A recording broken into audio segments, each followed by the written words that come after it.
It's called the High Frequency Active Auroral Research Project. What could be more innocuous than researching the Northern Lights, right? Well, depends on who you ask.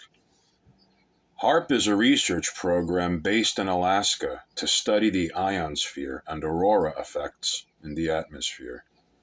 It's run jointly by the United States Air Force and Navy.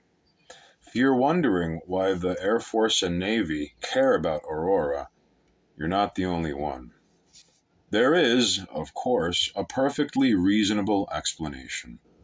According to HAARP, which, unlike many insidious government conspiracies, has its own website, quote, because the Department of Defense operates numerous communication and navigation systems whose signals either depend on reflection from the ionosphere or must pass through the ionosphere to satellites, there is obvious Department of Defense interest in understanding the ionosphere's effect on these systems to improve their reliability and performance. End quote.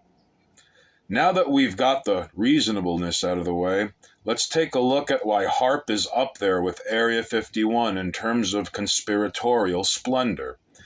First off, there's the basic nature of the project. It's scores of radio antenna pumping massive high-frequency directional broadcasts into the air for the purpose of heating the ionosphere. Yes, that's right. It's blasting electromagnetic radiation into the sky to microwave the outer layer atmosphere. Some people, purporting to be government employees with privileged information, have claimed that HAARP is actually some sort of massive destructor beam for a nefarious purpose.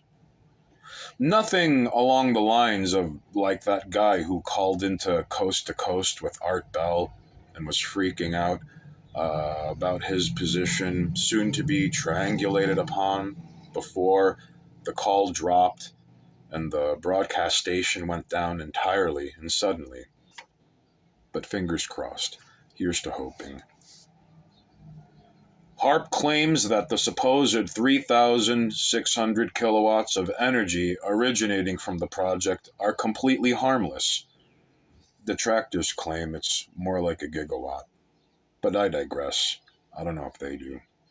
And far less than the normal variation in ionospheric radiation, which raises the question of why they just don't study the normal variations.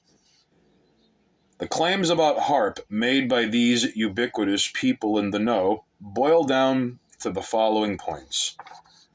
HAARP is a giant death ray, based on a design contained in the notes of inventor Nikola Tesla, seized by the FBI after his death. This is a very popular theory, probably because so much of it is actually true. Tesla claimed to have developed a death ray with a very similar configuration to HAARP's actual configuration, and the seizure of his scientific papers is a matter of public record. HAARP is a weather control machine. There's a certain logic to this one as well.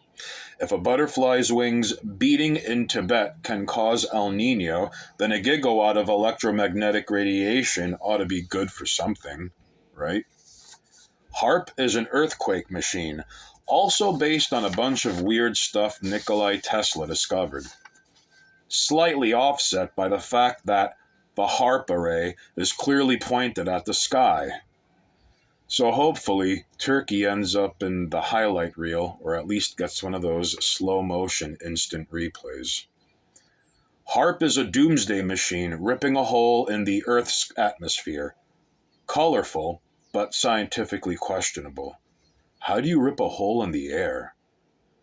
HAARP has something to do with UFOs, either signaling them, blasting them from the skies, or feeding babies to them. HAARP is a giant mind control broadcasting machine. Appealing. But if it works, why are people still such assholes?